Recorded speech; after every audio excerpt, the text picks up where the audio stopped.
সে অন্যায়ের বিরুদ্ধে জুলুমের বিরুদ্ধে কথা বলি, সেটা যেই বলুক না কেন, সে সে নিজের ভিতরে এটা ধারণ করে যে বাংলাদেশে অন্যায়ের বিরুদ্ধে কথা বলে টিকে থাকা কঠিন।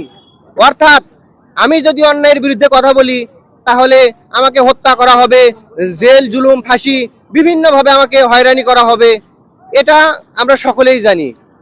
তাই আমাদেরকে সকলকে সোচ্চার থাকতে হবে যেন অন্যায়কারী কোনোভাবেই পার না পায়, এবং অন্যায়ের বিরুদ্ধে সবসময় সর্বদাই আমাদের সোচ্চার থাকতে হবে। এবং ওসমান হাদিকে যারা নৃশংসভাবে হত্যা করলো তাদেরকে অবশ্যই বিচার করতে হবে, এবং ওসমান হাদির পরিবারের দায় সরকারকে গ্রহণ করতে হবে।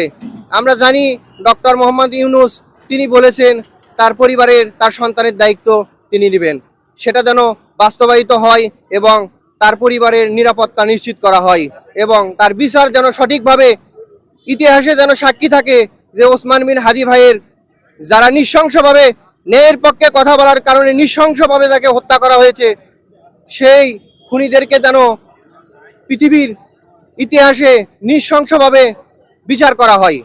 আমার নাম শিহাব উদ্দিন।